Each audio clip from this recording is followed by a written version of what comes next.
Hi, I'm Paul Wardlow. I'm sure that you've heard that most matches are won by the player who commits the fewest errors. It's true. And it's also true that most of these errors occur from hitting low percentage shots. In high percentage tennis, you will learn a tactical system that will put the odds of winning on your side of the net.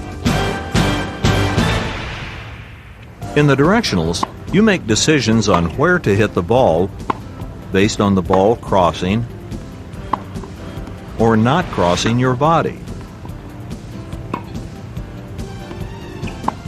It's the relationship between the ball and the player, not the ball and the court, that is most important. The first step in understanding this tactical system is defining outside and inside shots. Here we see David and Joanne in a cross-court forehand rally. Shots that cross the body are called outside shots.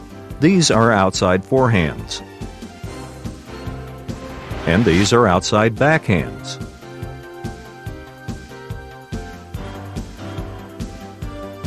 Balls that don't cross the player's body are inside shots.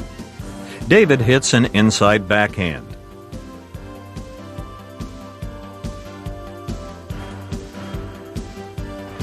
And he hits an inside forehand.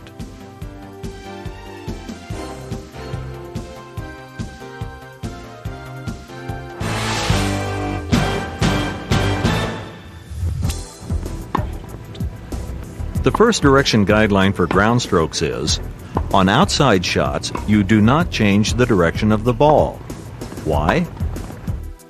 When you don't change the angle of the ball, you're hitting the ball perpendicular to the racket face, at a right angle. This allows for a greater margin of error. It is the high percentage shot where significantly fewer errors are made. We see the players here not changing direction on outside forehands and not changing direction on outside backhands.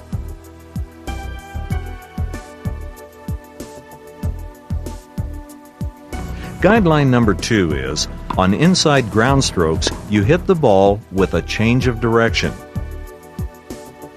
This inside backhand is hit cross-court.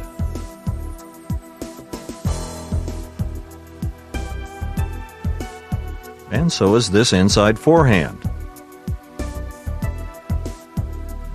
The high percentage shot for balls that don't cross your body, inside balls, is to change the direction of the ball. Why? Because hips and shoulders naturally rotate on inside shots. The distinction between outside and inside balls is crucial to learning this tactical system. Let's look at how to teach and reinforce these concepts for ground strokes. Begin with a soft toss feed. Outside balls are fed to Joanne's forehand. Inside balls are now fed to her backhand. She calls inside. The coach now feeds random balls, and Joanne names the shots. Inside. Inside. Outside. Inside. Outside. Next, you feed random balls from across the net. This gives players a game-like pace and a realistic angle for each feed. Players continue to name the shots. Inside. We repeat this drill in the ad court. Outside. Outside balls are fed to David's backhand. And now inside balls are fed to his forehand. Inside. He also names the shots as he hits them. The coach now feeds random balls and continues to call out the shots. Inside. Outside. The same across the net feed drill is done in the ad court. Outside. Inside. Inside. Inside. Inside. We end with a cooperative rally.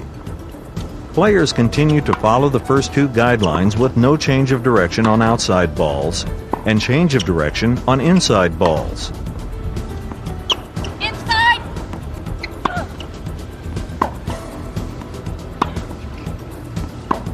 Inside. When players get an outside ball that lands short, they typically change direction of the ball by hitting down the line. Aiming for the sideline is a low percentage shot because there is little margin for error.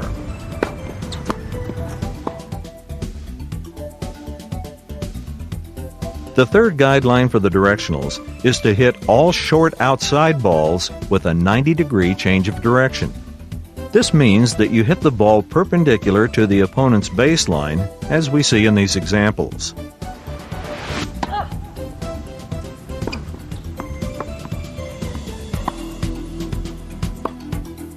This 90-degree angle produces a higher percentage shot with more room for error. And when you don't have to aim for the sideline, you can concentrate on the depth of the shot, which makes it a more penetrating shot. We now incorporate all three guidelines into our drills. Outside.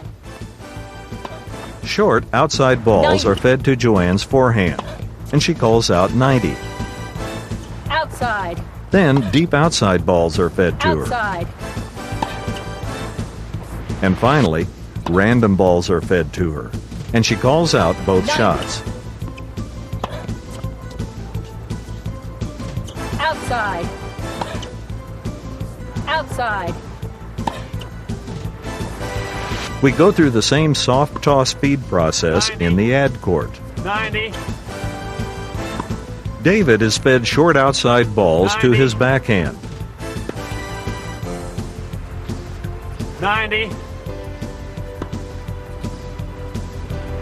90. Then deep outside balls. Outside. Outside. Outside. And finally, random balls. Outside. Outside. 90. We now have a live drill for all three direction guidelines. Players begin with a cross-court outside ball rally. When they get an inside or 90 ball, they name the appropriate shot and play out the point.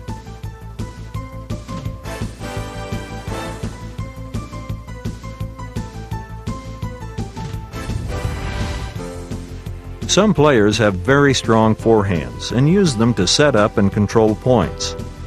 These players with a weapon run around their backhands and hit penetrating inside-out shots that force short balls. The first guideline for players with a weapon is, on deep inside-out forehands, there is no change of direction.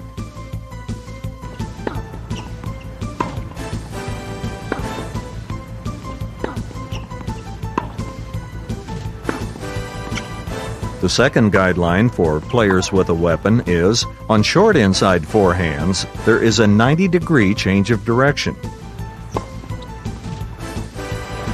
This usually occurs off three-quarter depth or shorter balls.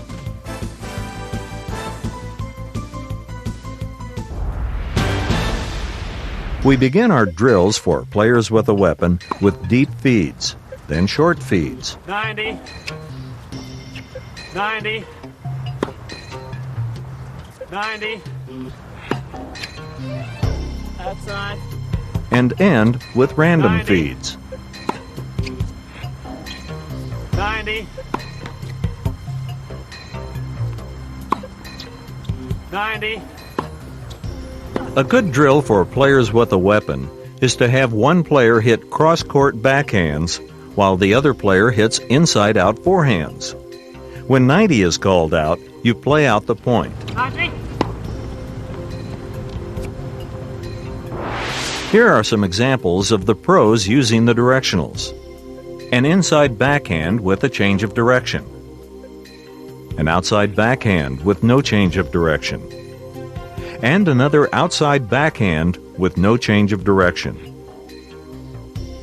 Let's review the direction guidelines for ground strokes. Outside forehands,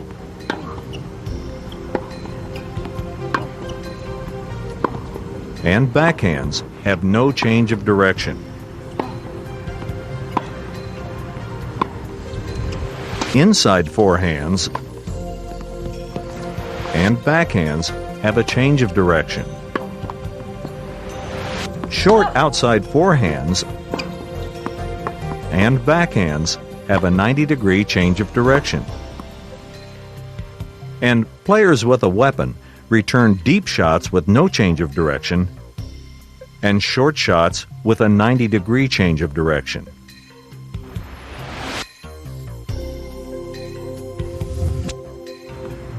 Now let's look at returns of serve. The first goal of the returner is to get the ball in play, especially when returning first serves.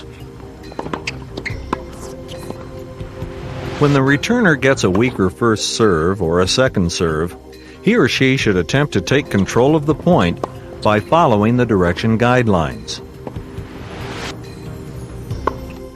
Outside returns, no change of direction.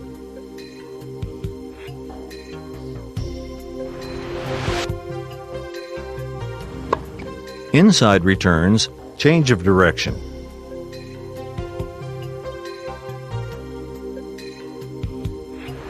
Here we see an outside return.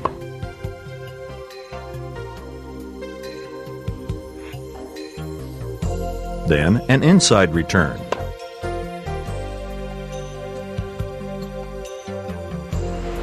And in the ad court, an outside return. And an inside return.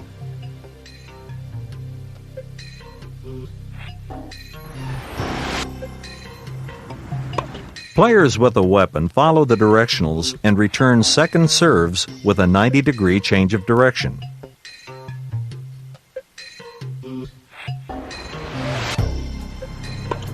Or no change of direction, depending on the depth of the ball and skill of the returner. Here is a good drill to practice directional return patterns. Each player serves 20 second serves, 10 to the deuce court, and 10 to the ad court. The returner uses the direction guidelines. The point is stopped after the return. Now let's look at some examples of the pros returning serve using the directionals.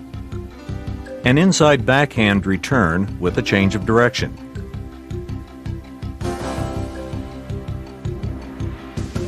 And an outside backhand return with no change of direction.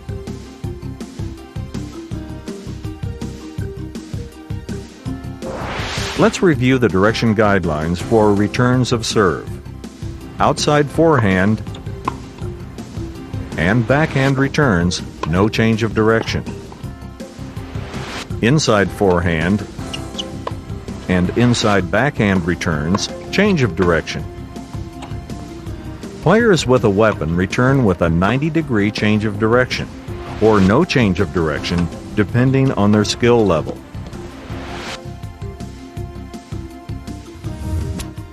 The directionals apply to volleys with a minor modification.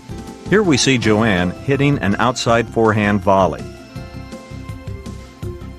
If the ball is below the net, the volleyer is usually not in a strong offensive position. Follow the directionals and don't change the direction of the ball.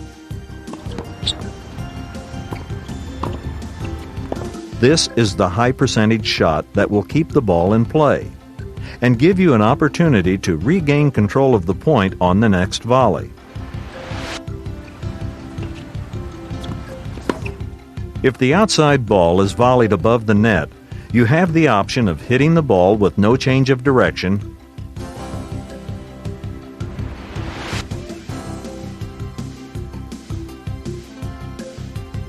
or you can hit a 90-degree change of direction.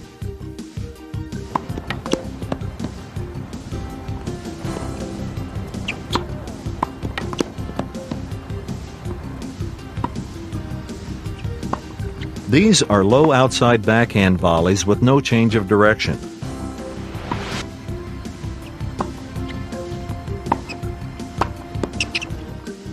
And these are high outside backhand volleys that you have the option of no change of direction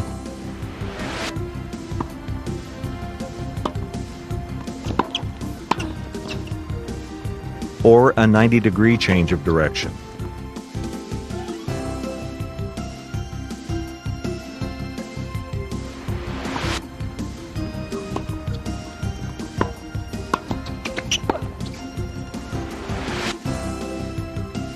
The direction guideline for all inside volleys is to change direction of the ball. These are inside forehand volleys.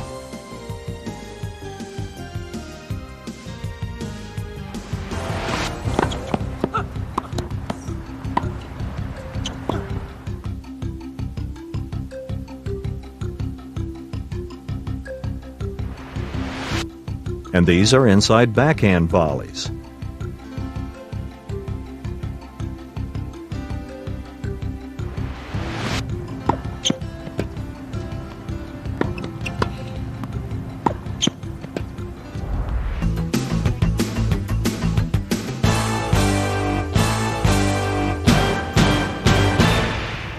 Now let's look at how your position on the court determines your high percentage shot options.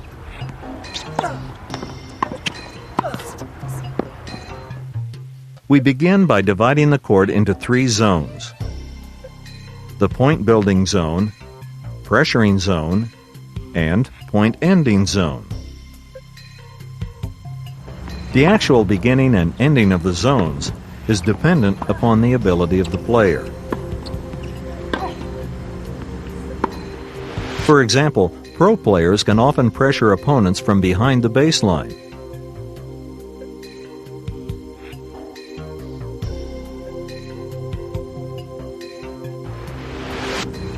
But for most players, the area around the baseline is their point building zone. The high percentage play is to hit outside ground strokes with control. You should focus primarily on keeping your shots deep with good net clearance. Net or wide errors are unacceptable in the point building zone. When you hit an inside ground stroke in this zone, it will often create shorter balls which can be used to pressure opponents.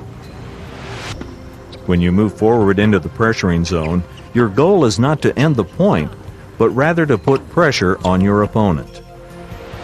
Common shots hit from this zone include aggressive forcing shots from three-quarter court,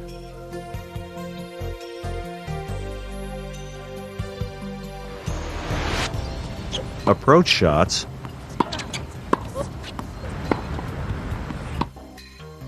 and approach volleys. Shots hit in this zone should be considered the beginning of a 2-shot sequence. The pressuring shot is followed by the point ending shot. And lastly, in the point ending zone, players end the point with a volley or overhead.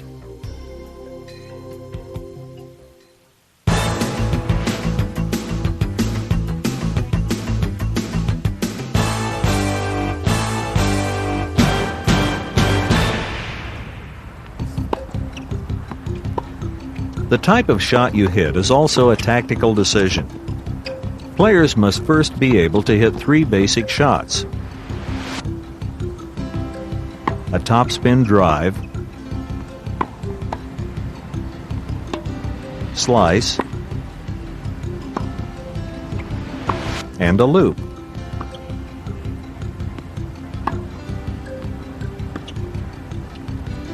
Topspin drives are the most common ground stroke shots hit in tennis today.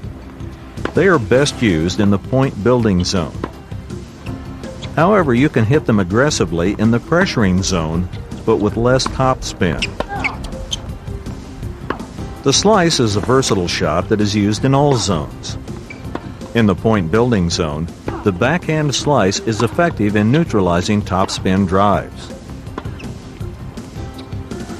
Slices are also used for approaches in the pressuring zone, and volleys in the point ending zone. A looped ground stroke is a topspin shot that crosses the opponent's baseline at shoulder height. It's a high percentage shot that's good to use in the point building zone. It clears the net safely and is difficult to attack. The high percentage tennis player should not select shots based only on court position. You should also choose shots that are difficult for your opponent to return.